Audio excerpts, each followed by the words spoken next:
Hello and welcome back to the Double Radio Wrestlecast. As always, I am your host Ryan. Today I'm joined by my lovely co-host Brett. Hello, hello. We're talking about AEW's Dynasty pay-per-view for 2024, the first of its name. Are you excited, Brett?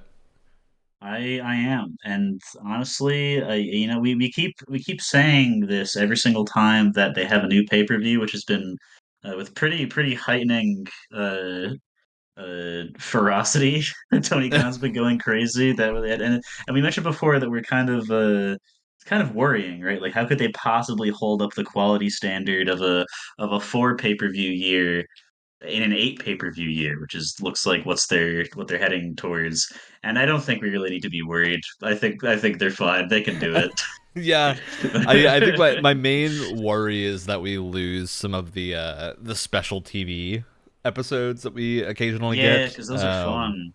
Because those are really fun, and I feel like these are maybe taking some of that space. But at the same time, Dynasty's really good. Yeah, yeah. I hope we can have both. I hope we can have I both. do. Um, okay, so AEW started off hard. We mentioned this for Revolution, where they went, Revolution's going to be the best pay per view of the year. Um, Mhm. I think they lied. Yeah, they one up themselves pretty damn fast. So let's get into it a little bit. There's some preliminary matches, the 0 hour show that AEW always does. This time, Mhm. I don't think we've got a lot to say about it. Typically, our Wrestling Ryan, when he's here, will provide a lot of extra info about these matches. I think Brett and I are just like, they were He's at okay. work right They were now. pretty good. Yeah, Um, they're serviceable. so we had Trip Beretta and Matt Sedal, uh, two people that I think are often put on the 0 hour card to start the shows. Yeah. Um, then we had Trent Beretta took that one as well. Also, gotta mention Trent Beretta, man's yoked. I don't think he Yes. gets enough credit for it. He should be technically getting less credit because now he's no longer a friend. Now he's a bad evil man. Bad boy. Um, and so yes, the classic of Trent singles match gets put on the 0 hour, but there's a little more oomph behind it now because he's got a he screwed Orange, or I guess not really screwed him, but beat him up post match, his last match, and now he's given Chuck the ultimatum to pick Orange or himself. Uh, so that's it got all the Orange Cassidy fans very upset, namely my dad, the biggest Orange Cassidy fan that I personally know. Yeah. Um, and which it bled into the next match because Trent won, and while he's walking back, Orange and Shibata interrupted his post match celebration moment. They didn't Mhm. do anything, but they just walked out and interrupted him walking back to the backstage area. Um, and I guess segueing into the next match, Yes. Orange is really good. And Shibata is also really good, and Shane Taylor and Lee Moriarty's stuff that they've been doing lately has also been really good. Yeah, we'll get into how And stacked of a roster it means AEW has when Orange Cassidy and yeah, Shibata, as well as Jay White, are on the pre-show card. the pre-show, yeah. Yeah, so the next match is Katsura Shibata and Orange Cassidy versus Shane Taylor Promotions, Shane Taylor and Lee Moriarty, accompanied by a little guest person that I want to mention because I think we all forgot about Anthony Ogogo until Yeah. earlier this month. I think it's safe to say that you would be forgiven for just thinking that he had disappeared or something. I mean, neither of us are people. Even Wrestler Ryan isn't the kind of person to like check that one page on the AEW website to see everybody's graphic if they're still hired or not. So I'm sure he probably has been there this whole time, but I thought he was gone because he didn't really have a place outside of the Codyverse, and when that ended, he was not set up to do anything else at all. But now he's doing things, and they're not really sucking. So Yeah. I'm okay with him hanging around. He hasn't really It's done much interesting yet. because he's coming off of like the last thing I remember with Anthony Agogo was the Double or Nothing Cody feud from what, like 2021. Yeah, yeah, So it's been three a very long years. time. And I don't think he's been on TV very much. I think he was on Dark for a little while, but then Dark stopped being a thing. Apparently, he was Yeah, injured for he a bit. hasn't. So, Yeah, yeah, I mean, I'm glad to see him back, but I definitely think he's going to have some catching up to do in terms of getting over with the crowd. yeah. But Um, I'm willing to see him try, which I can't say that about every wrestler that like Especially sucks and every then goes boxer away for a turned bit and comes wrestler. back. Yeah, seriously. But I don't know if you Bad saw the run. episode.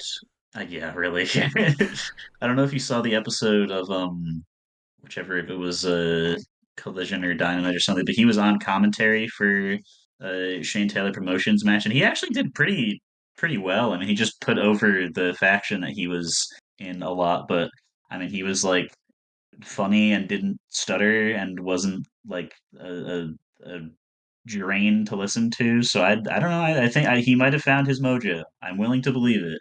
He's Yeah. just gotta they gotta do something with him after this. All right. Of course, Katsuyori Shibata and Orange Cassidy took that match.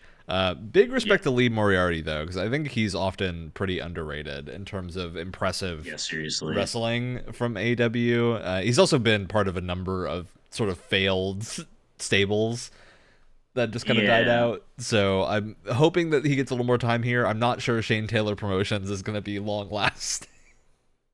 Yeah, but this one feels better than like any of like the pinnacle level ones, Yeah. like the you know what I mean, the same tier of like all these guys are kind of good on The their own. pre-show Let's stables kind that of see exist what to they do get together. people on Yeah, the yeah. show or on the card. Um, Yeah, I'd agree. So I hope to see more of all of these guys going forward because they're great. All right, leading into our Bullet Club Gold versus the Acclaimed match. Um, Jay White on a pre-show is really a move that AEW keeps pulling, yeah. and I think But it that's the limit works. of what I can say. Yeah, it's like cuz it's cool, right? It's kind of they because we mentioned touched on just how stacked of a card they must have to be allowed to do this to Jay White. And it does keep happening, but now that he has the trios belt, spoilers to what we were about Yeah, to say in 5 minutes. Um, probably less than that. It was probably immediately going to yeah, follow this sentence. Yeah, because I Bullet Club don't, takes yeah, it. I don't think don't anyone really have much doubted to that. say about this match. No, yeah. Um, But now that they have two trios belts, they could do some fun things with it. And I hope that they aren't just the pre-show guys for it because these matches are good.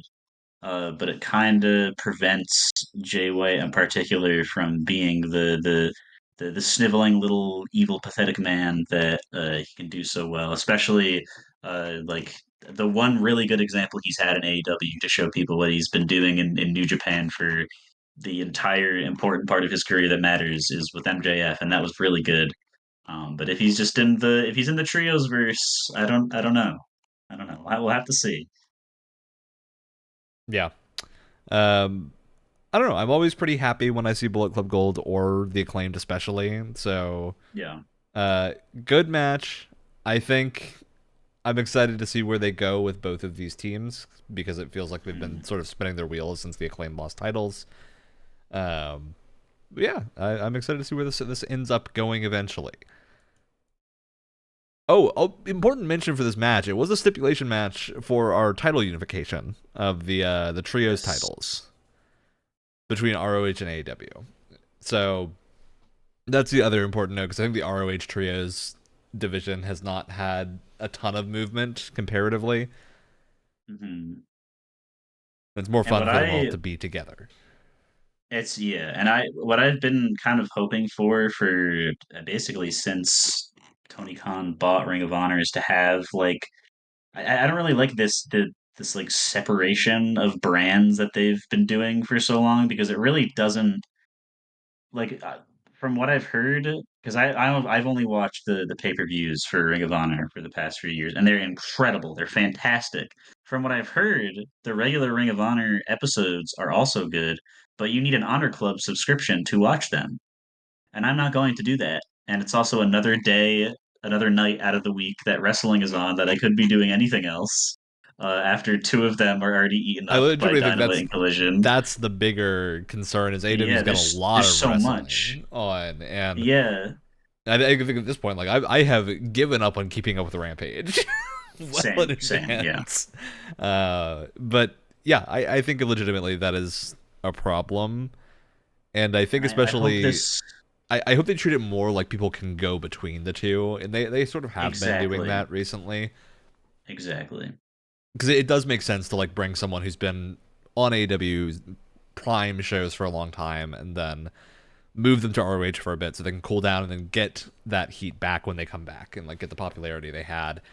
Uh, Yeah, Absence makes the or heart grow even fonder, as they say. it's just true, and We'll even talk about that when we the get to Jericho.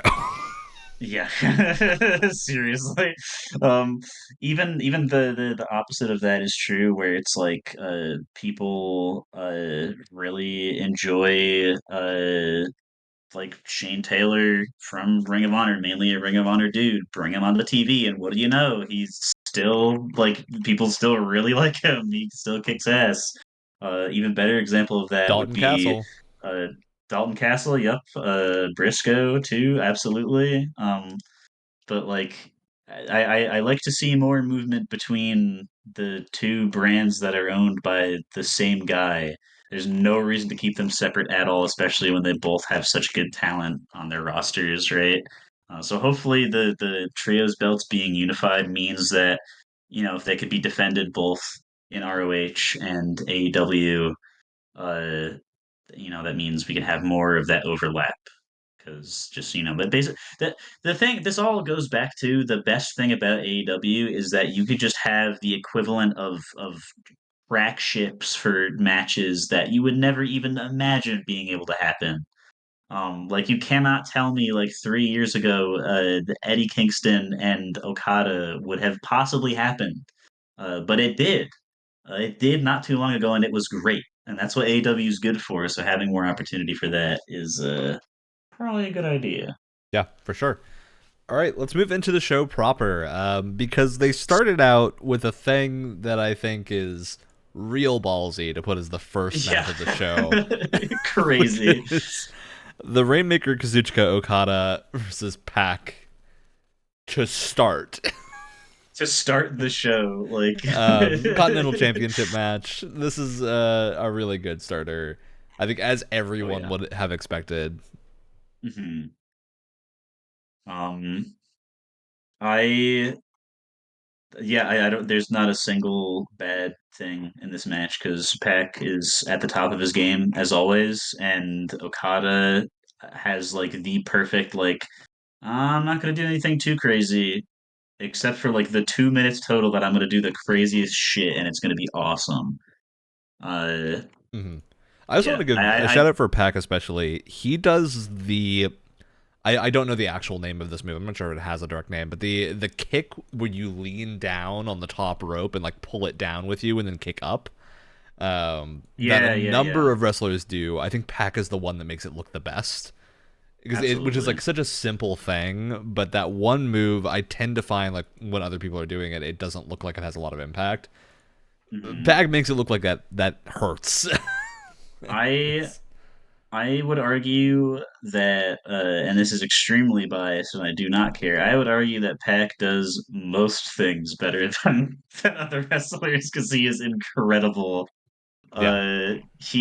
I was watching this match because okay, going into this match, Okada just got it, and there's not been a single time in history where Okada's been like the most interesting he could be if he doesn't have a belt on him, right? So Okada's winning this. Obviously, I feel like anybody who knows anything watching this match, going into it for the first time, okay, yeah, Okada's winning this. It's still gonna be worth watching. Duh. Pac sold this entire match on his head. Yeah. Every single thing that Okada hit him with, he folded in half and managed to hit his head on purpose and obviously safely because he's fine. But he just went so crazy hard, and Pac it's also does awesome. what I like to call the bounce, where whenever he gets hit, Yes, he yes, bounces off of whatever surface he's on. And it's yeah, something that can look really goofy sometimes, but I think Pac manages to make it look great every single time. yeah, And yeah, I mean, very, very good at what they do, these two. What a crack ship of an episode, of a match, too. exactly. Like, That's we're what I talking about mean. weird Tony Khan cocaine fueled nightmare matches. I think this is up there. For sure. And it like they usually do, it just it worked so well. Um, I don't know, I'm trying to. Oh, the other big thing that I did want to say about this is that yes, uh, Okada does win because, like I said, I don't think there was really. It's just not the time in the story for him to drop it. Right? He's probably going to hang out of that thing for a Yeah. really long time. Um, but Okada dropping this is going to be a big deal. Like, whoever it's does it yeah. is going to the moon. Oh, for sure. Um, uh, Pac, the reason, one of the reasons also that this is, pretty hype is that Pac has been gone for a very long time, and he's one of those guys that is just like he's gone for a long time all the time, and it sucks Yes. because he's so good. And usually it's for like visa issues. I know he has travel issues pretty Yeah. often, and during the pandemic, that was a really big problem. Uh, but this time it was for some like crazy undisclosed injury that we just don't know the specifics of, which is fine. Like we don't have to know every single thing about what was wrong with the poor guy for however many months he was gone. But apparently it was like bad, like possibly like career, even like life threateningly bad from what like people have said that know what was going on. Um, And to come and back so it looking was this very nice to, good is very yeah, yeah, refreshing, or not yeah, encouraging, for his career. yeah, seriously. And especially like it's just Pac isn't a very his character is very consistently the bastard, right? He's not a humanized guy. He doesn't really have any feelings other than anger and desire to inflict pain in whatever way that he wants. But they gave him the time to kind of wallow in the ring after the match was over, and everybody started chanting, "He's our bastard," and he just kind of like Yeah. hung out, listened to that for a little bit, and that was very nice. That made me smile a special little amount because it's like I feel like he just doesn't get the recognition he's deserved a lot of the time, especially because he's one of those guys that when he was in WWE, they just gave him the dumbest fucking gimmicks you could possibly imagine for half the time he was there. Um, so to see him truly get recognition by a sold out crowd in a match he didn't even win is pretty awesome to see as a big fan of his. Yeah, for sure. All right. Any other notes about this match? I don't think so. It was Yep, just we're solid the just whole way starting the through. strong string of good stuff. Yeah. All right, so this was Kazuchika Okada winning and retaining the title. Mhm. Moving on to our trios match, House of Black versus Adam Copeland, Mark Briscoe, and Eddie Kingston. The crack ships continue. What a They crack ship continue. thing to do. This such a wacky team, and I love that this is the world that we live in. Yeah, yeah. Um, Um, yeah, there's really something I think about how this match feels, just because of how strange yet fitting it is to have Eddie Kingston, Mark Briscoe, and Copeland together. Yeah, it's a yeah. super strange trio that I think is not a thing that I would have thought of, but they're great. They're absolutely Yeah, but wonderful. yeah. I'm Mark totally Briscoe not has not complaining at lost a all. step in ages, No. and he's so impressive. To see. And yeah, I think super, super cool to bring these groups together. I have an interesting little fact that I was told not too long ago. I forget when this was done, but when Ring of Honor was its own thing, they got a they went to the men's locker room and they got everybody to do IQ tests, and the person with the highest IQ in Ring of Honor was Mark Briscoe. It's incredible. Can you That's, believe that? I, Just because I of can't his believe gimmick. that because of his gimmick. It's a good It's gimmick. so funny. He does it too well. But yeah, no, I this love the is little tidbit. yeah, because I every time I see him, I think about it. It's just it makes him even funnier. But this is also one of those things where it's like, okay, on paper, like if you're one of those people that no shame, just watches the AEW for the pay-per-views, that's fine because the pay-per-views are all really good. But you might like, okay, this is what a weird group of people. But they managed to interweave their storylines into where it just makes sense uh, for them to be hanging out with each other. Like the House of Black has been kind of screwing over all these guys in the background of their matches at least Yeah. once, or they're very good friends with each other. So when they see one of their friends get screwed over by the House of Black, they go, "Oh well, I'm going to help you out." And so even though most of these guys haven't really fought in the same company as each other before. Um, uh, it just works storyline wise, which is great. It didn't feel forced at all. And they're even like worth mentioning. And like uh, last week, they had a match where it was Adam Copeland and Willow Nightingale versus Brody King and Julia Hart, and it just worked. So I this is a very good trend that we're seeing of House Yeah. of Black seemingly bringing people together instead of hurting You them. know, they're just They out should to think make about changing friends. that. It's true. Yeah, I think that just speaks to how good it is to have good heel stables because they work Yeah. really well to bring a group of that's not a stable together to do something. Uh, Hmm. I like that a lot about what the role that House of Black is playing right now. I Yeah. think it's very effective, and we're getting some really good matches out of it. Particularly here, I want to call out Buddy Matthews. Every time he's in the ring, is so smooth and incredible. I wish we got to see more of Yeah. him. But there's like particular parts here where Buddy and Jay Briscoe or Mark Briscoe, rest in peace, Jay Briscoe, are Yeah. going at each other, and it is incredible. Uh, yeah, absolutely incredible. And I think these two are such a good combination that sort of play off of each other. Kingston just plays really well too with the group here because his Hmm. wrestling style is so different from everyone except for maybe Brody that it's just Yeah. very interesting to see them all going at it. Yeah, there's just like a like you said, a good like move set matchup in general, where either everybody's doing something radically different or bouncing off each other really well. And also worth pointing out that this appears to be building to a TNT title feud between Adam Copeland and Malachi.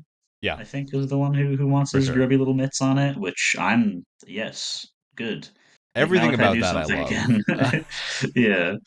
um, yeah, I think so. Let's talk about the finish of the match because I think that's where that really comes in, Yeah, which yeah. is Malachi's on the back foot. He's about to take some big moves from Copeland.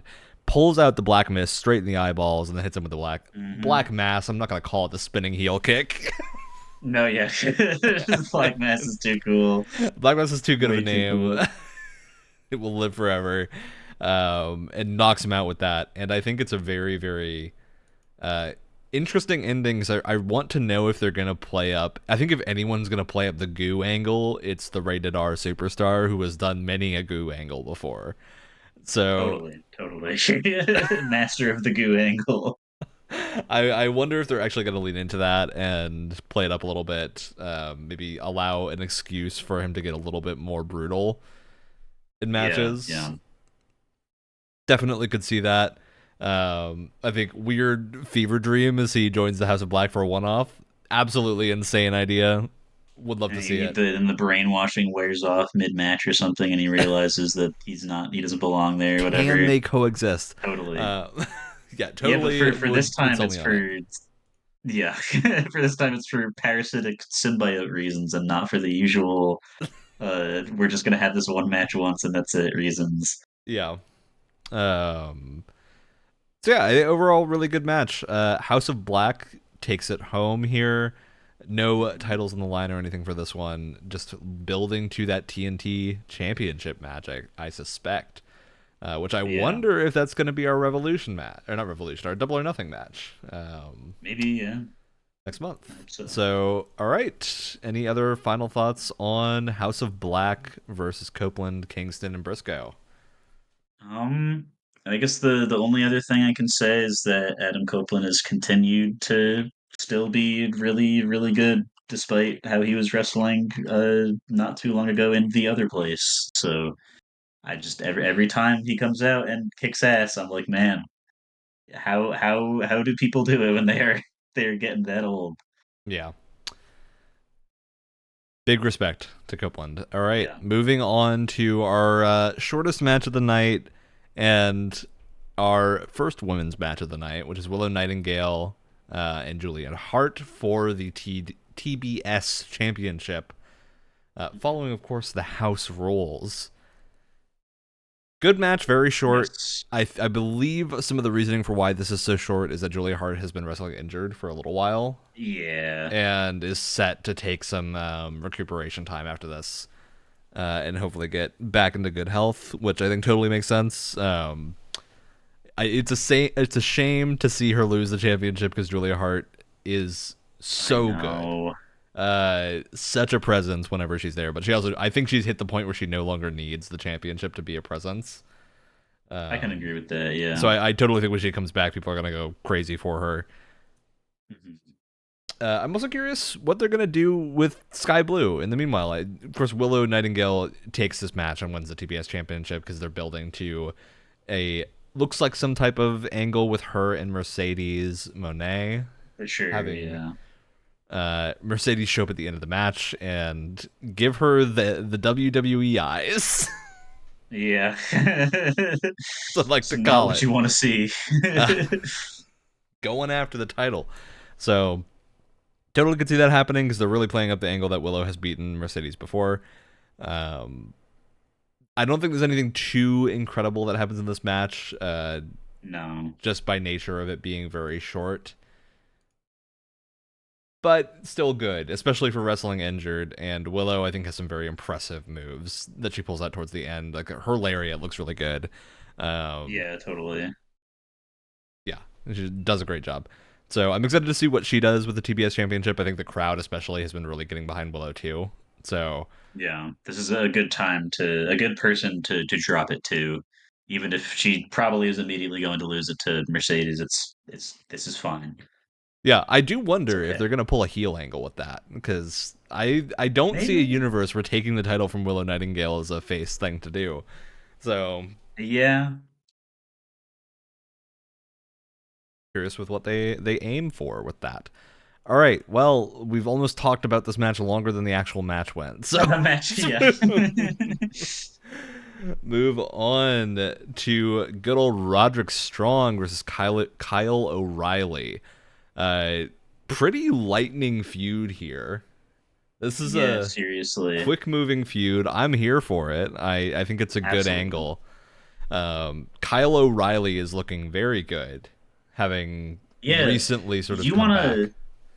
you wanna talk about people like Pac coming back from injuries or illnesses or whatever. The Kyle O'Reilly's is well documented, and he was like, "Yeah, I'm probably not even going to be able to walk normally again," and you can't even tell.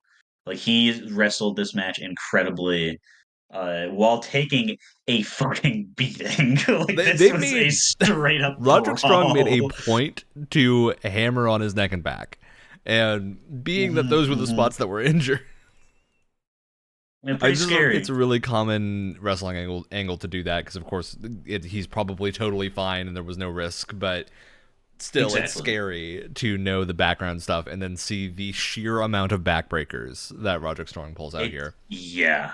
And the fact that I they look pr- so good. He does a great job at those. yeah, nobody does a backbreaker like Roderick Strong. Like absolutely. His are like I I genuinely don't know how they don't kill the person that they're applied to because he puts his entire body into it, and there's nothing like no like extra like, oh, it looked like it hit the back of my head but it was the back of my shoulders when I hit the mat or something. Like Well, no, because it's just most people, when they're he doing a just backbreaker, will like sling you into their thigh and not the yeah, yeah. like bone on the leg. He totally looks like he's just going straight for his knee every single time he Yeah, does it. literally.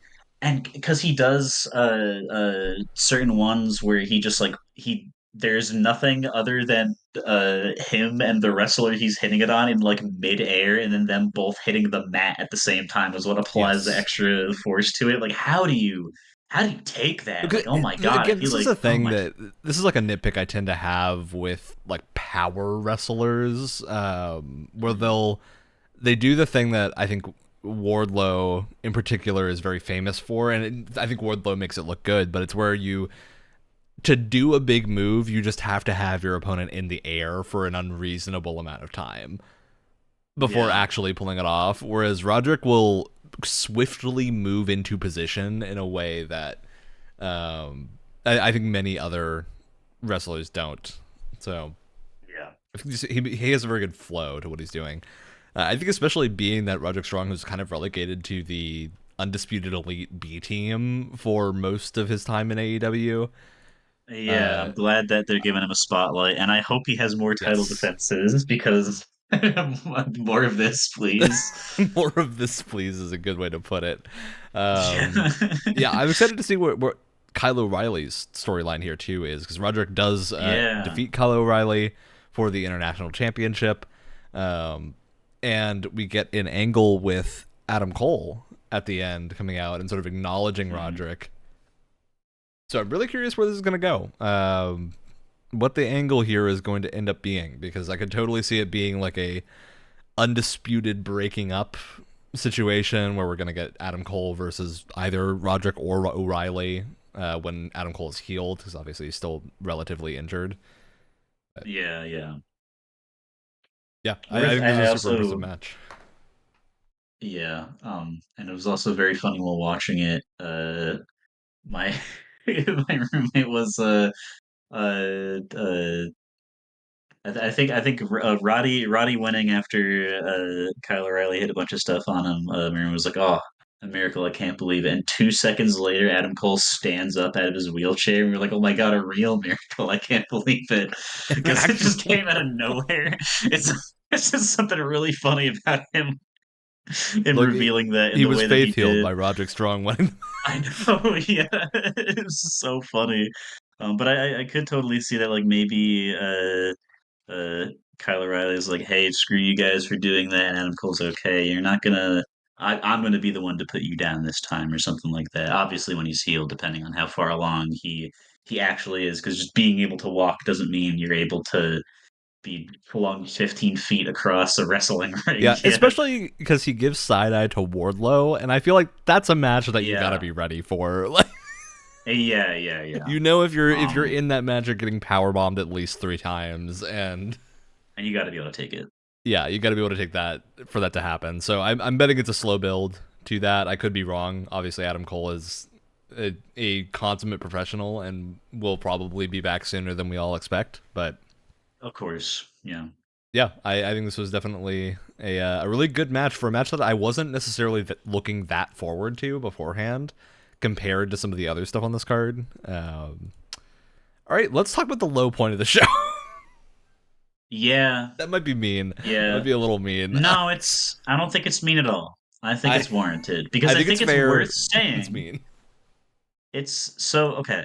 The classic Chris Jericho bathroom match happens yet again, but this time it's getting really obvious that Chris Jericho is the one with the bathroom match, because every other match in this show was like must see. Like my brain is being And I'd stimulated also say watching it. I'm not usually bored. a hook match is a must see. right? Yes. And Um, I think this is one of those moments where it's really clear what Jericho's weaknesses are, yeah. relative to Hook. And I think a lot Yeah, of it is just like relative. Jericho's a 53-year-old man, and Mhm. we have other 53-year-old men in the AEW roster that can wrestle extremely well. I don't think Jericho is one of them right now. No, Um, not at all. yeah, not to say that he's not still entertaining, but I do think he putting him against someone like Hook who moves quickly and does a lot of classical wrestling holds that are really good, at a speed that Jericho clearly isn't really able to keep up with anymore. I think just makes it pretty Yeah. obvious because they have And like like loosely similar styles, but Hook is just better. somewhat Um, exactly, yeah. Just because of straight up because of his age, and because he hasn't been put through the wrestling ringer for his entire life leading up to this point. yeah, Um, but like compare compare this entire feud to Hook wrestling against Samoa Joe. And yeah, that was like a beatdown and Joe won, but like Hook was able to like completely kick ass and show off like just how strong he is that he could suplex Samoa fucking Joe and like get him like close enough to defeat to make Joe visibly a little bit scared. Like that does so much for Hook. It makes him look so cool.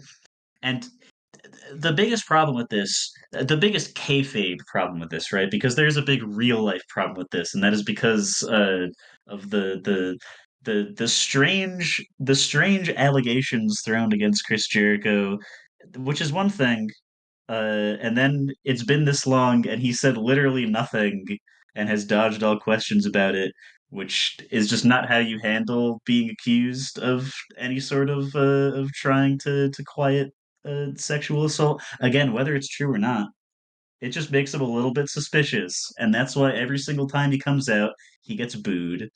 And it's not like, oh, haha, I feel like funny. wasn't there was a Fozzy sucks chant somewhere in here.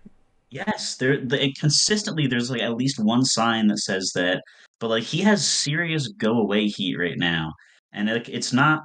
I I would like to think, right, in the best possible timeline that nothing actually happened and this is just some fucking allegations thrown around by like how the horrible people in the internet wrestling community right now.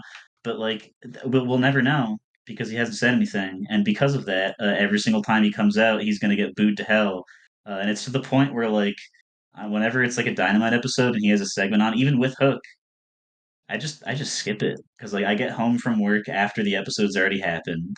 I don't have to wait for it to be over. I could just my roommate and I we just skip it because I don't really care what he has to say. And what he does have to say, and what ties into the kayfabe reason that this match just is a low point, is because it doesn't even make any sense.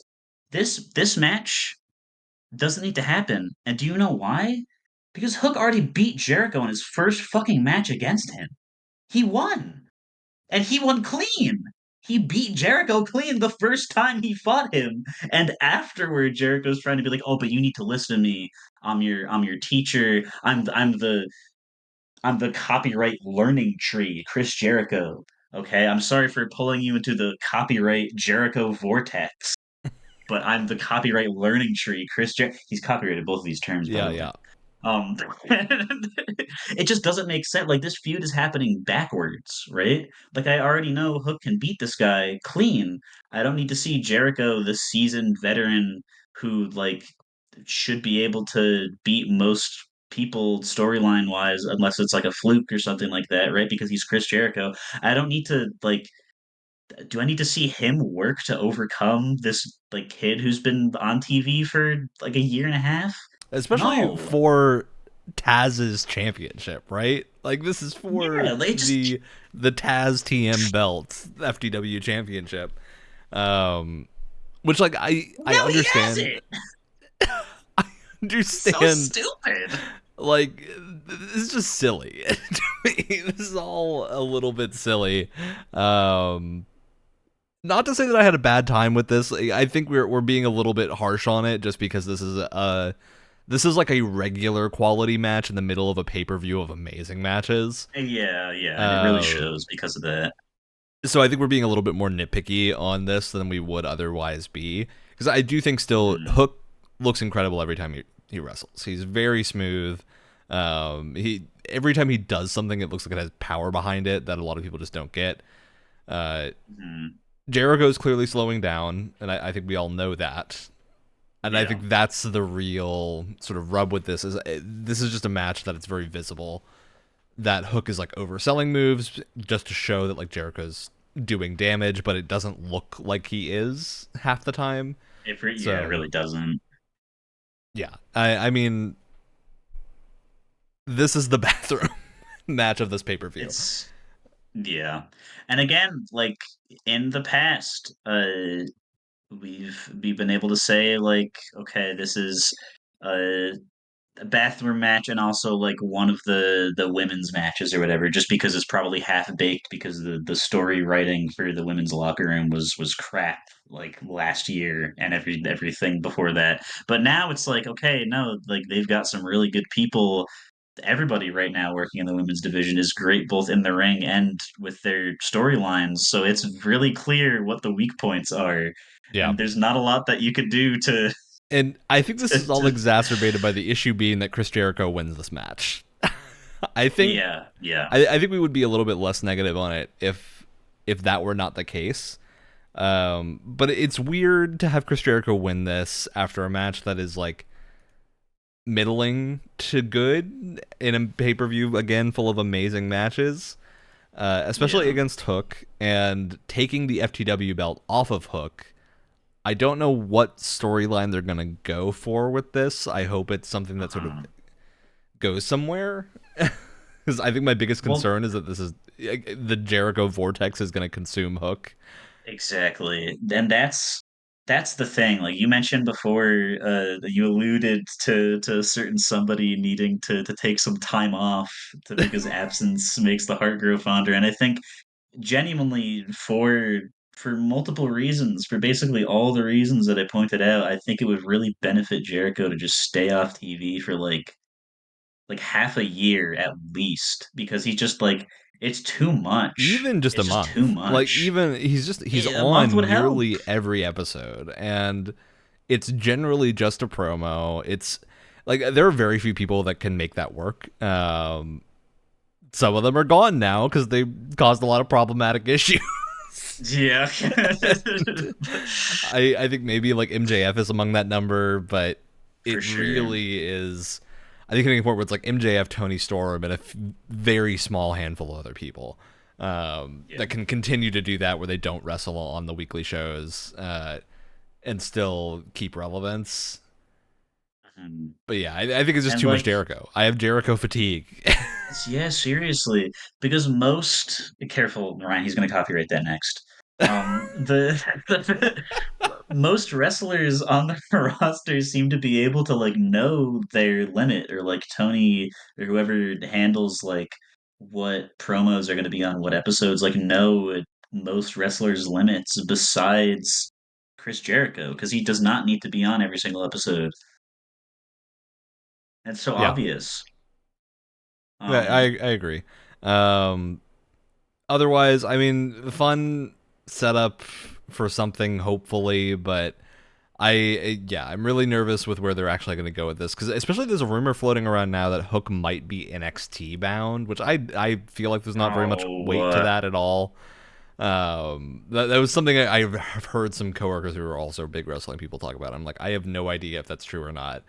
Uh, that would so suck. You'd never see him again. but yeah, You'd that literally that never see him sucks, again. especially because he's in the Taz realm right now. And so I know, a lot of fun yeah. opportunities with that, but just get him out of the Jericho vortex.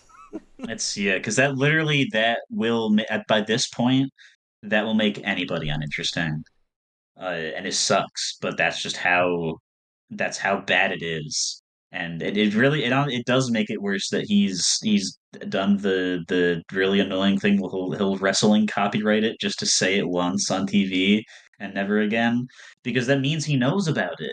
And he's not going to do anything about it because clearly, if he was, then this wouldn't have happened. Because he But I'm could do really the Matt Hardy worried gimmick now. now. He could do the get dunked into a pool of water and go through all the gimmicks you've done in Yeah, AEW.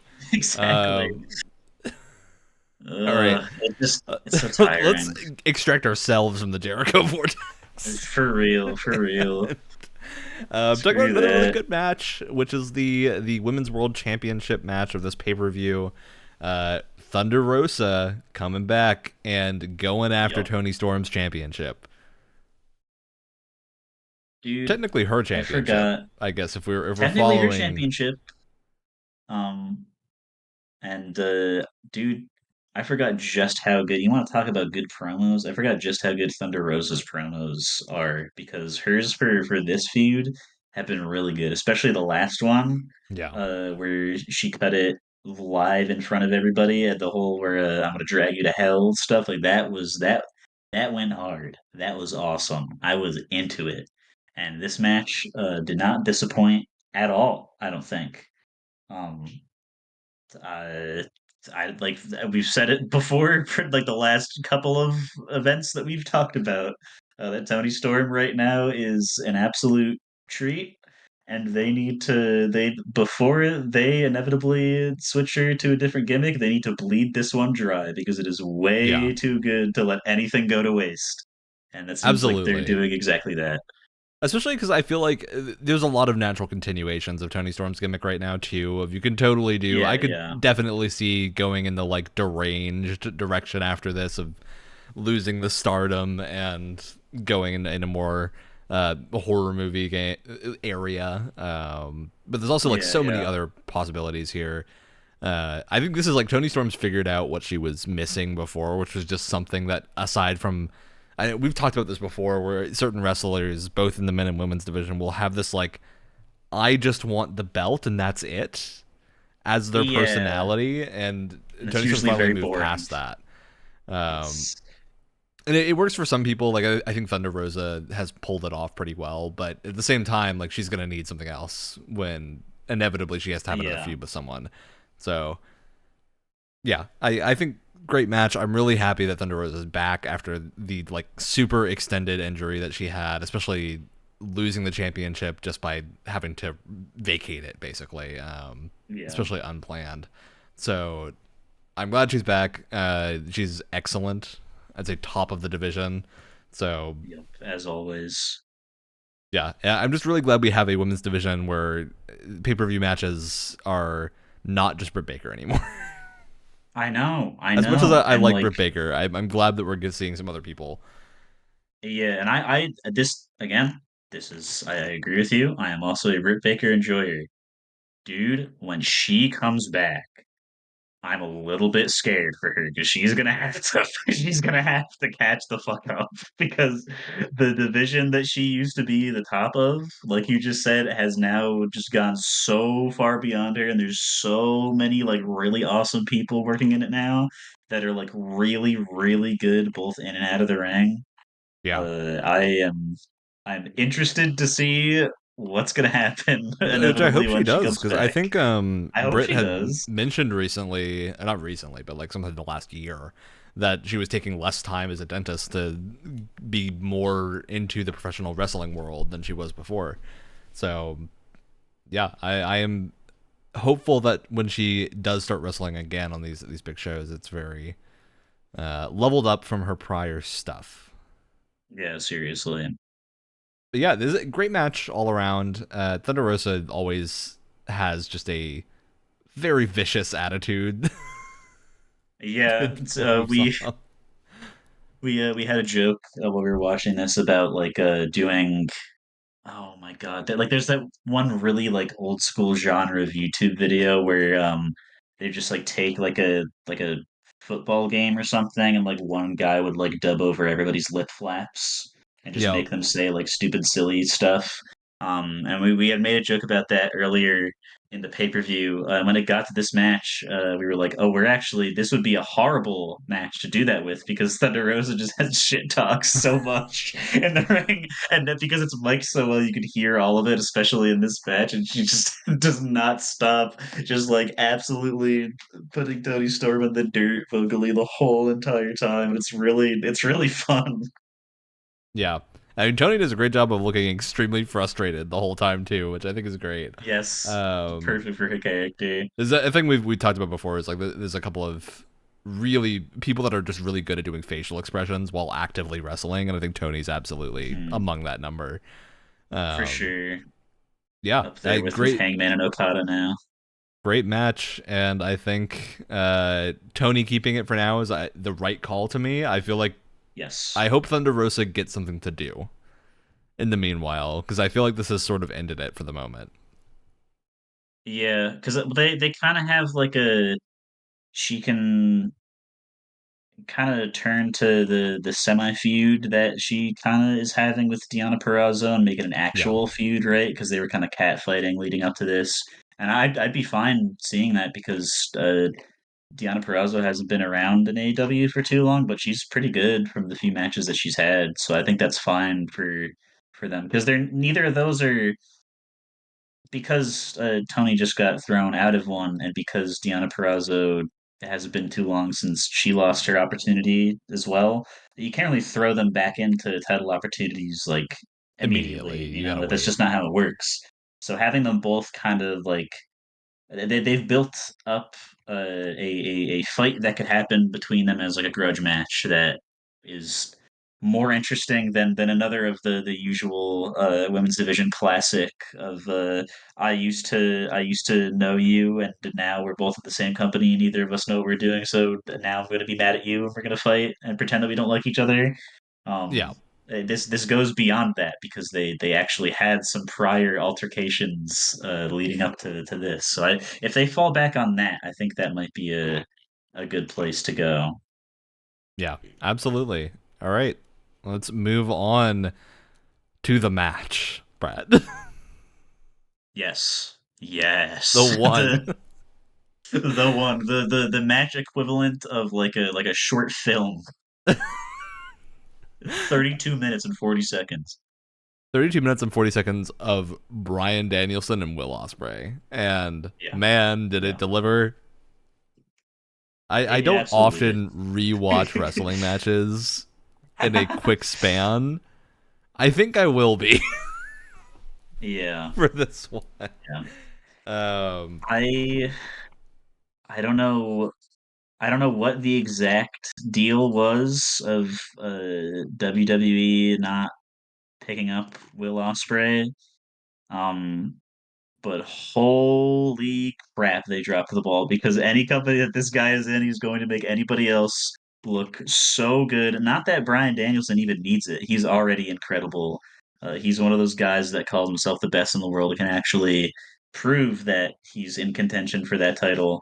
Um, but like Will Ospreay is his he has a similar thing where like when like if both wrestlers were wearing black morph suits and had masks on, you couldn't see their identity. You can tell when a match is an MJF pay-per-view match, right? Because it's just like choreographed in a certain way. You know what I mean? Where it'll have like certain like kinds of spots. yeah. He just wrestles a certain way, and the other guy is just like it hasn't been for worse yet. So I want to say for better or for worse, but it hasn't been for worse yet.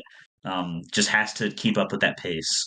Will Ospreay, a different pace, but has a similar effect. Where I think like his match with Takeshita, incredible. Again, Takeshita already really good, but like you saw stuff from him in that match that you just wouldn't like.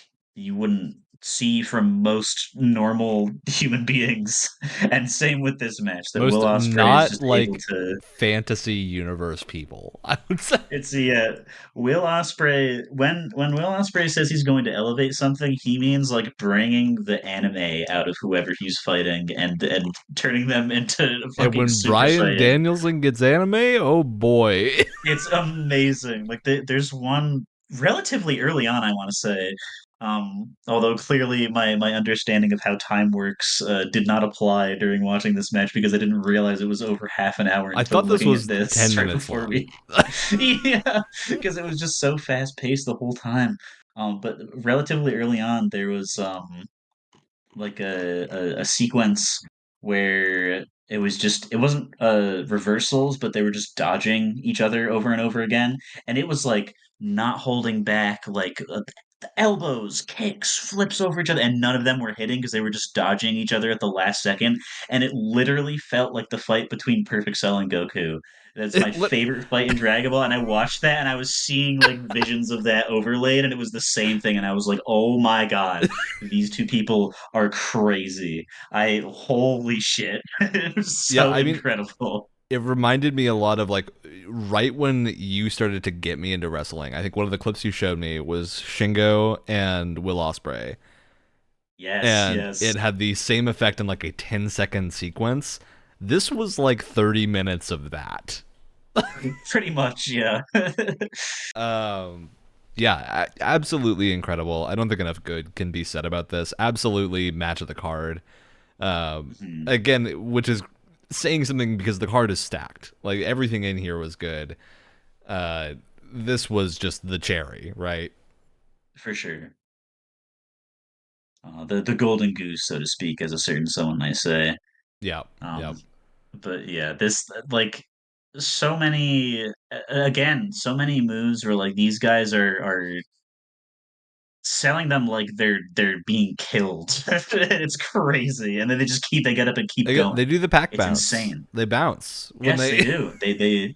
They both understand that The to difference make an impact. with Osprey and Danielson is they'll often bounce and then immediately be on their feet again. Yeah, yeah. Oh my God, the one the top rope maneuver. I forget exactly what the setup to this was, but Danielson was like on the apron on the outside, and or maybe just on the floor on the outside, and Will Ospreay did some crazy leap over the top rope, and then like flipped onto Danielson and rolled on the ground and like sprung up backwards and flipped again and landed on his feet. But just like, okay, you did not have to stance on him like that, my man. But holy shit, and like he's just, I don't know. Every single match that he wrestles, he's very much like you could just see how much he's enjoying it and just like soaking up the atmosphere of not only like the crowd going crazy, but like basically you can tell he knows how badass he is just by like the extra little shit that he throws in, and that's the Kenny Omega in him that makes him so relatable to Kenny Omega, right? Yeah. And I just think like uh, that's what brings wrestlers to the next level is that the little extra flourishes. They're so, oh my god, Will Ospreay does them so well, and they're so funny because they're just not needed half the time, but it's Something I incredible. really love is there's a moment in this match where after doing like a backflip handstand to dodge, again, something very basic, Yeah, yeah. extremely funny, very cool. Will Ospreay then does like two, I don't know, scythe kicks is what I would call them, where he does the thing where he like kicks out at a very tight angle, and they look so anime. Yeah, yeah, yeah. And it's super funny because I think most wrestlers doing that would make it look silly, but Will Mhm. Ospreay is dead serious the whole time, and it Yeah, has the effect that he wants. Yeah, I think just yeah, universally, excellent match. 30 minutes of basically nonstop good spots. yeah, for the whole time. Yeah, I think a real But benefit here is that both of these two can go fast, but they're also really good at doing grabs and rests, which I think lets yeah, them yeah, last a lot longer in a match like this, comparatively, well, without making it look like they're slowing down because they're doing technical things. So, yeah, yeah. absolutely, I'm so curious It, what the process for putting this match together was like. yeah, I don't know, like, because I would imagine that the usual preparing for a wrestling match against a guy is you just like you train in the ring with him for a little bit and like think up some like spots or like practice maneuvers against each other for at least a little bit, I would imagine, right? So I don't know, like I would love to have been a fly on the wall for that because I'm sure that they were just like I don't know, just talking crazy shit the whole time and just like trying to push themselves to see what they could get away with Figure out how many in a pay per reversals view could they each setting. do in a row before Yeah, someone yeah. would slip up. And it turns out that it's a lot. Yeah, the number's real It's a big. whole lot. Yeah, I mean, absolutely incredible match. I think this is going to be really hard to top. Uh, Yeah, I'll be super and they will curious find a way. if after we eventually end up talking about Double or Nothing and Forbidden Door, which are on the horizon, if we feel like this is still the peak of the mountain. Hmm. Because I suspect maybe, but I will happily be surprised if not, and I will not be disappointed if it is, because this was incredible. So, Yeah, yeah. all right, let's move on. Unless you have any last thoughts about Will Ospreay, Bryan Danielson. Will Ospreay does defeat Danielson in this one. Yes, Um, and the trend of Danielson respectfully losing. Basically, I think he's just even because in real life he's clearly thinking this, but even I think his wrestling character is slowly peeling away to reveal that I think he I think he just wants to fight guys. I don't think he really actually wants to win that much. I think he just wants to fight as many guys as possible because in real life he's just like, oh, I wanted to fight this one guy in Mexico for my whole life. And then he goes to fight like a 60-year-old Blue Panther in like an incredible match in Mexico and flies back to do like Collision the next day.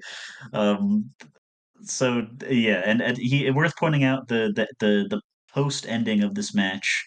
Um, Danielson is he's not a real injury, thankfully. Selling that he got actually hurt mm, from a absolutely like colossally destructive hidden blade. That if it was me, after a yeah, Tiger I'd Driver, probably after yes.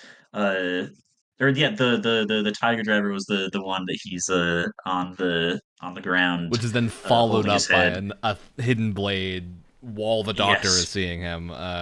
yes, because Will Ospreay is too, in Excalibur's words, too locked in to notice that the doctor was being called. And once Will Ospreay realized what happened, because Danielson is on the ground, holding his head, crying, screaming "fuck" over and over while the doctors are looking at him. Because he's having this character quandary right now, where Don Callis is a very bad man, and Will Ospreay is only just beginning to realize it, and he's too good of a boy, and he realized that what he just did to Danielson was very very bad, very mean. He there was a little extra video. I don't know if you saw it, but he's helping push the stretcher with him on it to the back room, and he helps lower him onto the bed. Um, and he's trying to apologize to Danielson, but he's like in and out of consciousness and stuff. And in the post media scrum, he said he's retiring the Tiger Driver from his moveset, and he's not going to use it again. Because of what it did to Danielson, and that's a really interesting way to take this. Just yeah, very, very, very cool. Very, just yeah, just very interesting. yeah, I absolutely. Especially, I think when you can build up. This is a thing Kenny Omega has exceptionally done, which is building Yeah. up the idea of a singular move being devastating. Mhm. And the Tiger Driver is great. I think it's a good move to use that on, and I wonder if it is like a move that he doesn't feel comfortable doing on a lot of the roster because of how hard it is to handle. Maybe, And he's actually planning to retire it for most matches, or if this is really just going to turn into an angle where like who's going to push him to have to pull it out again. yeah, because I have a feeling like I could totally see this not being the last match between them, and I feel like someone else in Blackpool is gonna fight him, and it's gonna lead up to a rematch or something, and maybe like I could totally see it like just like mid match or whatever, mid rematch. Danielson's the one that pulls it out on him, and Westbrook's like, "Well, oh my god, are you kidding me? I retired that out of respect for you. You're gonna Absolutely, do me," yeah, and then he's gonna start doing it again. Like I could totally. That's there. You go. That's I could totally see that happening. for sure. All right, let's move on and talk about our ladder match of the night, the finale in the tournament to reclaim Sting's and Darby's tag team belts Mhm. that were vacated after Sting retired. Young Bucks and FTR were the winners of that tournament, which Which means means I got to they're fight. facing each other today, or not today, but when when Dynasty happened at Yeah. Dynasty. Uh, to decide the winners of that tag team match and who gets the championships. Of course, Young Bucks and FTR, both having held them for significant lengths of time, Mhm. and having fought each other many times before, and always incredible. It's kind of the equivalent of the Young Bucks and Lucha Bros, I think. Pretty You much, know, yeah. whenever they're put together, it's gonna be good. Um, and yeah, I think this was definitely a really solid ladder match with some interesting angles at the end that I'm sure we'll talk about. Yeah. This AEW has gone to great lengths as of late to make sure their ladder matches aren't like the destructive, held together by hot glue and toothpicks shit fests that they used to be, which Yep. they were always very fun, but they also always usually resulted in somebody getting like really hurt or like really worryingly like thrown into like a pile of other things that no human being should make contact with at that angle. But they've find the last few ladder matches they've done have been very like this. It was all meant to happen this way, right? There's no Yeah. worry Well, of especially because anything like bad they've happening. repeatedly had problems with ladders just being too flimsy, I think, and basically Yeah, falling yeah. apart while people are on top of them. And Hmm. it seems like they've found the right balance to where the ladders act flimsy like they should, but are still strong enough to not break apart Exactly, um, yeah. when people are trying to do things with them. So yeah, I'm glad they found that balance. Uh, Matt and Dick Jackson's gimmick right now, I feel like is ringing pretty strongly. It's amazing, and it has not gotten a little bit old, so please keep going. Please keep going. The It's the so reason I was good. like It, hesitant with that sentence is, a number of coworkers of mine are also into wrestling, and there's a conversation that I keep seeing about how I think people are taking this gimmick out of kayfabe, yeah, which is I think exactly what they want, which so they can laugh at you yeah I when you think do is that. playing Because into it, and yeah, yeah, yeah, I just want to see if we're on the same page with that. Yeah, I for think it's sure. working supremely well. So A little too well, but it's not their fault that it's working too well, I don't think. I think it just certain people are just a little too gullible. yeah, especially with the whole like we're still rebounding off of the CM Punk and All In whatnot. Yeah. Um, that yeah, I think that eventually we're gonna get out of the realm of having to keep bringing up CM Punk in AEW pay per views, Please. which I hope comes sooner rather than later because it feels just really Yeah. unnecessary. But we're also like half of these storylines are based off of it. FTR has consistently been played up as his friends, and the Young Bucks as his enemies. So I Yeah. think this is sort of the culmination of that, and I hope we start seeing less of the CM Punk drama once this is over Yeah. with. Yeah. But Especially because of what happens in this match. I'd be safe to say that it is either over or going to be over very soon. And yes, that the people that will be still talking about it that aren't us like sliding in little jokes and jabs at the man from the forever future.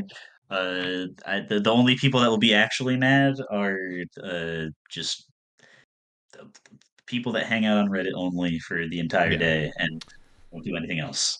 And I do want to. I like to give shout outs when possible to Ring Gear being very cool. I like that the Young Bucks have been running Yes, with this whole wrestling in vests and dress it's funny. pants because It's it's so fucking hilarious. funny. But it actually looks pretty good.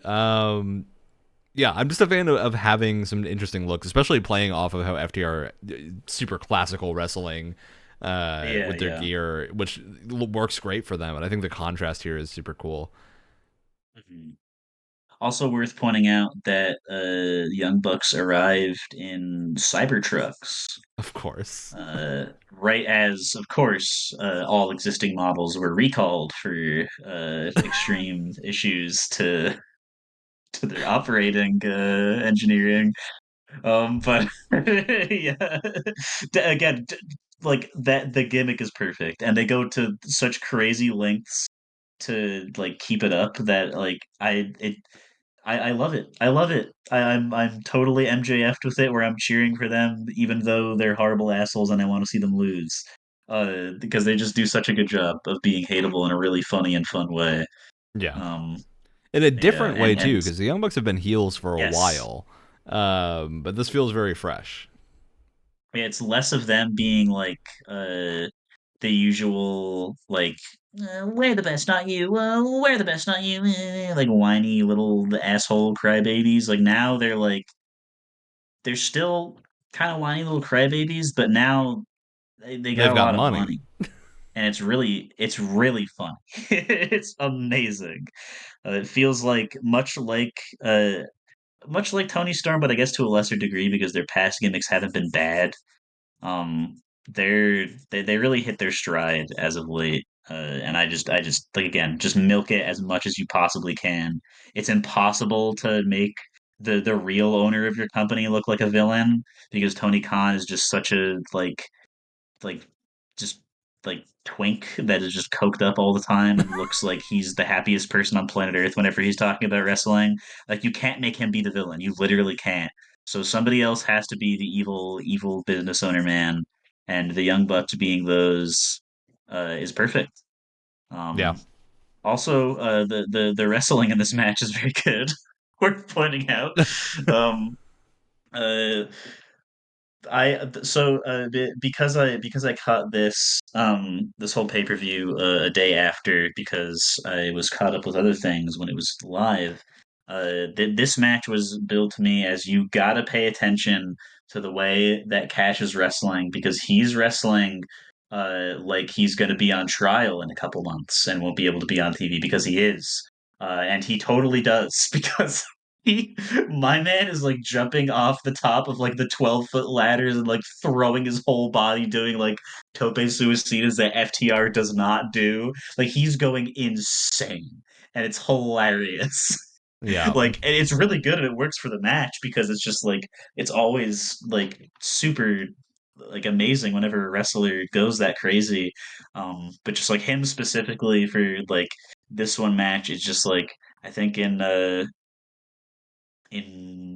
May, like the middle of the next month, his trial for flashing a gun at somebody during a road rage incident starts. So I would assume he's going to be at off TV for a while. And since the man loves wrestling so much, I'm sure he's like, well, I'm not going to be able to do this for that much longer, so I'm going to have to go absolutely crazy. And it Yeah. shows because he just went absolutely ballistic in this match, and it's it's pretty awesome. Yeah. I do hope we end up seeing FDR stick together somehow, but you know, Yeah, real life gets in the way, I Cash is in a guess. I don't situation know. that Yeah, hopefully gets resolved, but yeah, I think super good match. Good mix up to in the spot it is at on the card from the rest of the Mhm, matches mhm. because it's right in between two pretty intense singles matches, and it fills that void as like the over the top young bucks fun Yeah, that we totally. know has to happen every pay per view.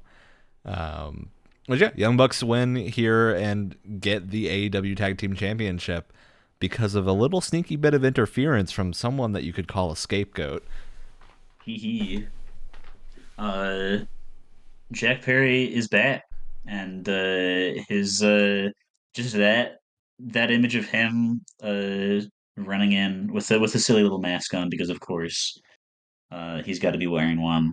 He immediately gets tackled by security after banging up FTR. And they rip his mask off, and he's just like he just has the most like I can't believe what my life has become grin on his face. Like it's just so like you motherfuckers, you used to hate me so much, but now you are popping off like crazy and I am back. Like that is just what that smile he had on his Yeah, face said to me. And it's just perfect. He's basically if for those who don't know where he's been for this whole time after the CM Punk incident, he's been in New Japan kind of doing the opposite of Young Lion thing, yeah, little where lightning New tour. Japan, yeah, yeah, just the classic sent to another place to kind of learn to see what things are over there and build up some international heat for you to have when you come back. And it like I think he has potential to go down as like the best example of that. Because I I didn't have a lot of qualms with Jungle Boy. Um, but definitely you could tell like you're comparing him to Darby, you're comparing him to MJF. He's missing a little something, It's also right? like For a I think while Jungle there, Boy is a good starter gimmick, but you've got to yeah, shed yeah, it at some point, right? Like it's an exactly. inherently silly gimmick. I think for the same reasons that Chris Statlander has kind of shed the alien gimmick at this point. Is they're Uh-huh. super fun and we get really behind them when they're happening, but I think long term you need to have a little bit more. Yeah, yeah. They might not be the worst thing to even like fall back on, right? But if you want to be Yes. serious, if you want people to take you super seriously for a little bit, you gotta do something a little more serious. And he was forced to, unfortunately, but it kind of worked out the best that it possibly could have because basically, not too long ago, a couple weeks ago, New Japan Strong had a pay-per-view in Chicago for part of their American tour. And oh my God, we're going to fucking Chicago. Jungle Boy has a match here. Oh my God, we have to damage control like crazy. This kid is gonna get booed out of the state. This kid is gonna get at like they're gonna start throwing stuff at him. The heat is gonna be crazy. This is the land of the people that should despise him. He shows up with the classic CM Punk gear flag wrapped around his shoulders at the venue, and he is met with the loudest cheers of that show. And his entire match, people are chanting for him to do the GTS to hit it on Shota Umino, who he's wrestling. Uh, and like you could see on his face, like he's just like smiling the entire match. That like I genuinely don't think anybody like backstage expected him to be cheered on that much because of what they've said. Um, so I airing the CM Punk footage and showing that this poor little bastard literally was innocent the entire time, which if you're a sensible human being, let's be honest, we all knew he was. Yeah, let's take a It little did sidebar too to mention the footage thing because yes, yeah, we we haven't talked should. about that. So the footage of All In, his little altercation got released on Dynamite a little while ago, and the reaction to it has been wild from like everyone Yeah, involved.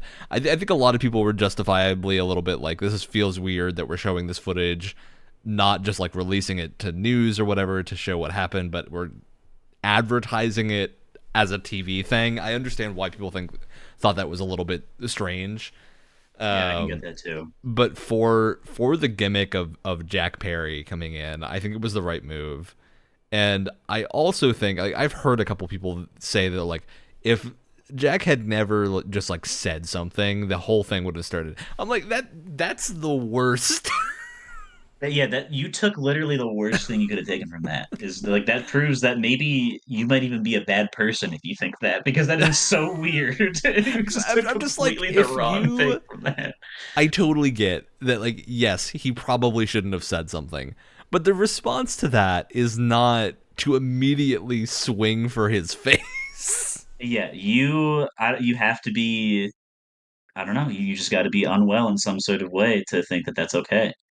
Uh, but I also think that it was because okay, it works for it basically saved Jack Perry's situation with his character and stuff, right? But I think it also just because of the how heated and annoying and stupid the discourse towards the AEW and everybody in it has just it had reached a point of just being so negative and annoying from people who weren't fans of it, where just like they had to do something, otherwise like it was just going to continue being annoying and negative forever, and that just ruins the business. It ruins the fun for everybody who's watching and doesn't care about the money. It's just it was really stupid and dumb, and they needed to do something to fix it. And I legitimately, yes, was a little. Were they a little crazy for this? Absolutely. But was airing it like with nothing but a little preamble, and like they didn't talk over the footage at all. They just played it in complete silence, so they couldn't like have any commentary to sway you one way or the other over it. Like, no, just gonna air it with no audio, exactly how it would play if you were watching it, just completely unedited from the CCTV footage. And that's it. I feel like that was really smart on their part, and it did a lot to, remove any like thought that people might have, like, oh, this is biased or whatever. Yeah. Um, I don't know. I feel like at the end of the day, as radical of a choice that it was probably the right choice for a lot of reasons. Um, and it's just really funny. Not even like a sarcastic, like, "Ooh, I'm better than you" way, but like just a cosmically funny to have somebody edited a video of CM Punk, the guy who constantly came back and said, "Tell me when I'm telling lies."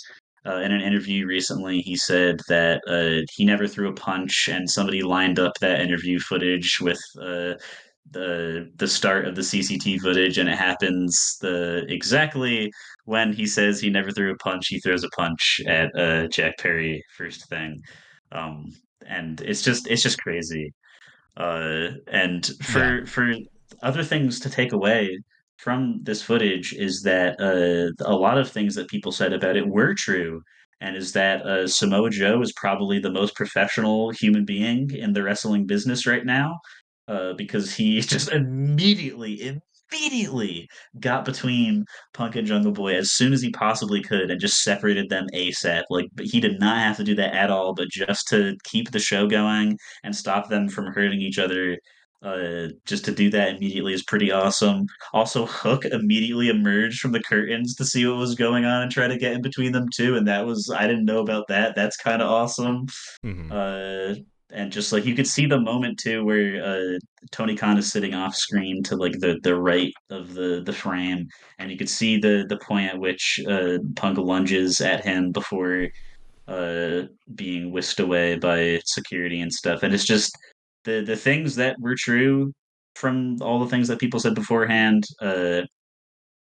turned out to be the most sensible and realistic things. It's crazy how that works. Yeah. But I also yeah, think, especially just nailing it down, that it was not this super crazy thing. Like, I think, yeah, especially because I think as much as we talk about CM Punk here, we can't like discount that he did some really good work in AEW while he was for there. sure. Yeah, I Um, can't even disagree with that. yeah, it's like I don't think by showing that they're trying to like say that he was not an asset while he was there, but he was obviously causing problems, right? Like, Yeah, for I don't sure. think you can look at that and be like, this is not an issue.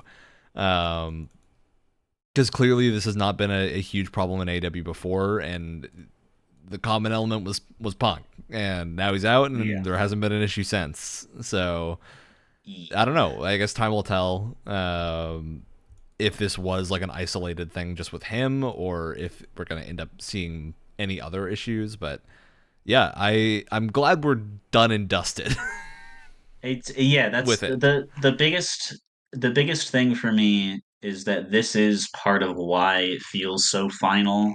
Like again, absolutely crazy of them to actually show it, and I didn't believe they would when they said that they would the week before. But I like that is part of why I'm glad that they did, because now it feels like this is either over or very close to being over. Yeah, 'cause I will say Uh, I do hope Jack Perry does not use that as his like gimmick stage. Like if he's taking a bunch of yeah. pot shots at Punk over the course of the next like couple of months, I feel like that's just going to be a waste of time. Yeah, Um, like you get that right when you immediately come back, and then something new swoops in to be your gimmick for the rest of the time that you've returned. and Right, I you honestly can't I think keep he's doing got a that for great the next like gimmick. year. The scapegoat thing is really a fun idea, and I think he can roll with that without having to link it to CM Punk constantly. For sure, Um, yeah, because now he's back in the place where he was before, right? And that's the same place where people constantly uh like audience members would constantly like put him down and say that he wasn't as good as all the other people that Not as good as the first other got big in pillars. AEW. Exactly, yeah, and he like totally like you could work that in so well, and it would be a mistake not to, because I think it's just such an easy um Yeah, decision to it go almost with. reminds me of like a mini Hangman in a weird way of like Hangman had a whole arc Yeah, about yeah, feeling like he wasn't adequate for his role and whatnot. It was super good. I think Jack Perry can almost do the opposite, where he's just countering all of that. for sure. And it'd be a super fun thing to do. So I hope that's the direction this gets taken in. We're this time we managed to record this episode in a timely manner, which means we don't know Yeah. where this is going next because the next Dynamite has not happened. So we'll see. All right, Young Bucks, thanks to interference from Jack Perry, win this match and get the AW Tag Yeah. Team Championship back. All right. Any other thoughts on this before we move on to our title match? Uh, Nothing other than that. It makes sense to them and Okada have all the gold together. It feels good Yep. to see all the snooty guys have that for at least a little bit. So good Because decision. man, it's gonna feel great when they get torn down. Yup, exactly. Okay, let's talk about our title match, which is Samoa Joe defending against Swerve Strickland.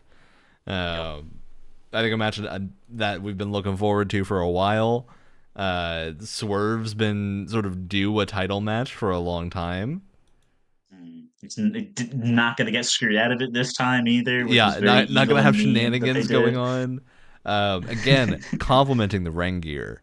Swerve coming out Yeah, with the Black seriously. Panther inspired gear, and I especially love that. Like Swerve is a relatively goofy character, right? It's not necessarily goofy, but he's like a high energy um, person typically, and just Yeah. stone faced Yeah, the him whole recently walk doing in. that has been really good. It's I think it absolutely sells the seriousness of this title shot. I think Samoa Joe is a perfect opponent for him. As much as fun as it would have been to see whatever the Keith Lee angle would have been, had the stars aligned for that to happen. Sad we're not seeing it. Hopefully we'll see it at some point, Yeah, but I think this absolutely worked out really Samoa well Joe is great. for sure. Um, and just like the thing leading up to this too, and he had it in this match also, just like the extra little extent that AEW will go to like give their wrestlers just like a little bit of like extra makeup to make them look extra tired, or just to make Don Callis's scar redder and redder every single time he's on screen. Like the thing that they do to Swerve Strickland's eyes, where they just put like a purple cloud around them. It works really well to just like convey how much sleep he's lost over this last little bit with Looks like he Samoa hasn't Joe slept in and weeks. previously Hangman. Exactly, yeah, and it works really well because his character acting on top of it just complements it really nicely. Um, but and yeah, and the match itself, it I yeah, perfect match. I don't know. They didn't. There's another one added to the list from this card where I Yeah. don't wish they did anything differently, really. Which is cool because Um, this is one of the shorter title defenses, or title yeah, defenses that AEW has done in a long time. It was only 18 minutes long. I mean, typically AEW will aim for like 20 to 30 for most of these yeah. like pay per view ending matches, and I'm glad they didn't with this because you can tell that they still were high energy the whole time. Yeah, this is perfectly paced. Um, yeah, I don't know. Swerve finally. I mean, just basically, and I mentioned it with Hook earlier too, but Joe being like just such a big boy, and just seeing guys smaller than him like struggle and finally be able to like suplex him over their heads is always so satisfying, and it's always sold super well. Um, and that combined with Joe doing his classic walk away from the guy who's going to do a top rope maneuver, and just the easiest way to deal with that is just walk out of the way Yep. because he's stuck on the top rope and he looks super snooty while doing it and Swerve landing on his feet because he knew it was going to happen. Like it felt like by this point Swerve knew exactly what Joe was going to do uh, He at studied up. most of the match, basically. Yeah, exactly. And I love one of my favorite things in AEW and New Japan does this also is when you can tell, and the commentators will mention it to kind of drive it home, but you can tell just by watching that the guy has read up on his opponent and is just able to counter stuff or like play against him in a really specific way. And this match was 50% that 50% Swerve getting like folded in half and put into submissions and then stuff like that. As you would expect from Samoa Joe, right? Joe can't get squashed. It's impossible. Literally not going to happen. Um, and I also something I realized while watching this specifically is I just like one of the most perfect wrestling moves of all time, at least in my book, is probably the Muscle Buster. Because you take, and I know where we've really been ragging on Jericho this whole time, but it's just too easy. You take something like the Judas Effect, and it's like it's really hard to make that look good, at least the way that he does it, right? Because Eddie does the spinning back fist and it looks great. But the Judas effect is really dependent on how the other guy sells it and how much like visual torque I want to say, like Yeah, how the fast do you velocity of spin. the movement needs to be there. Yeah, you can't just like. But it's very hard to make the Judas effect look as powerful as it is quote unquote supposed to be.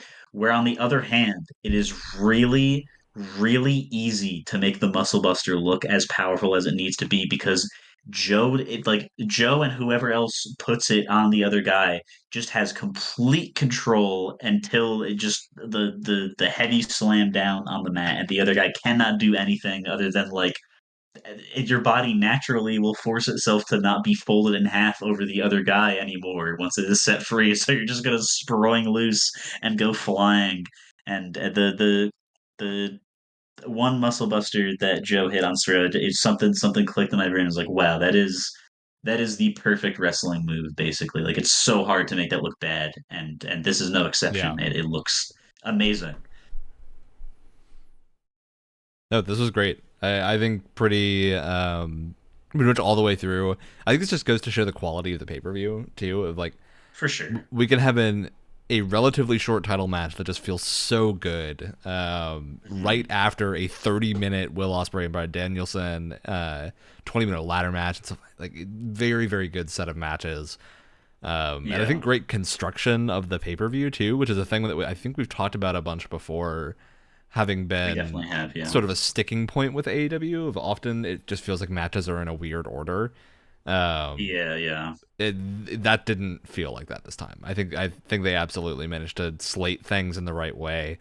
Maybe with the exception of the sort of odd case of Willow Nightingale and Julia Hart, just due to Julia likely being injured. There's Um, nothing they could have done about that, unfortunately. And I would yeah, which rather like them that do match had this to and happen. push So her. Yeah, and it was still good for being 6 minutes. Or absolutely for being injured. Great showing. Mhm. Looking forward to where that's going to go. Probably leading into that Mercedes Monet match at Double or Nothing. Yeah, Yeah, I think we've had a good talk about all of this, and Swerve Strickland comes out with the title as yeah. well. That is the most important part because like you said, he was due for another shot. Bro is due for a friggin' win because oh my god, he has Yeah, so many people behind him now. And uh, again, I keep saying that it was evil of them to not give it to him the last time, but it it was good because they knew exactly what they needed to do, and now they finally did it. So they were playing with us. Obviously, they were playing with us, but it's good to see it actually pay off, right? And it like for someone like Joe.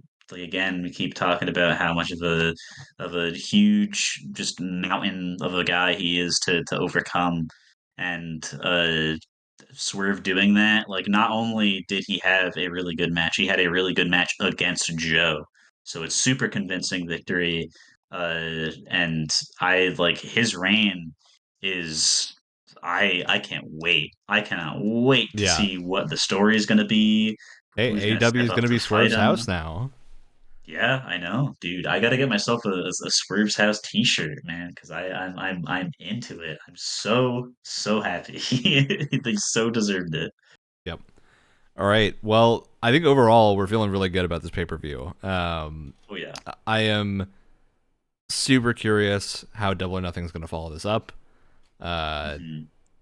Leading into Forbidden Door as well, because this is going to be the first year for Forbidden Door that AEW has a significant number of former New Japan I know, yeah, it's gonna talent kind of at, not feel that much different. which I really wonder.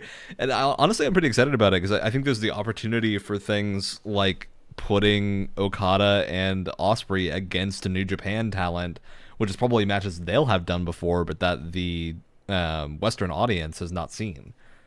Uh, Yeah, yeah. Totally would love that. So tons of opportunity here. I would love to see a run back of Shingo and Osprey.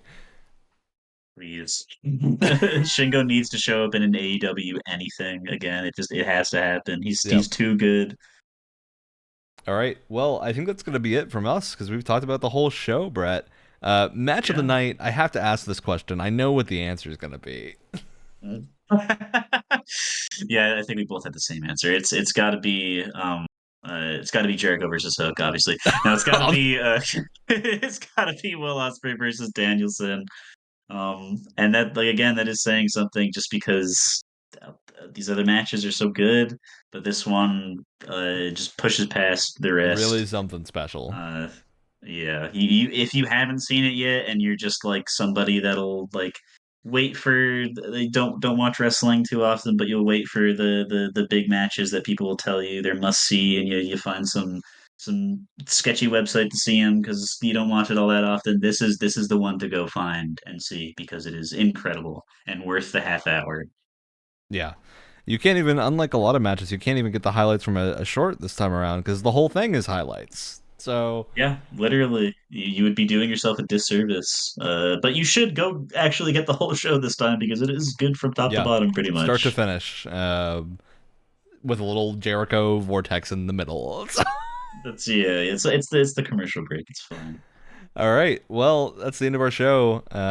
As always, Gamescasts are on Tuesdays. Wrestlecasts are following any AEW pay-per-view that we are available to cast on.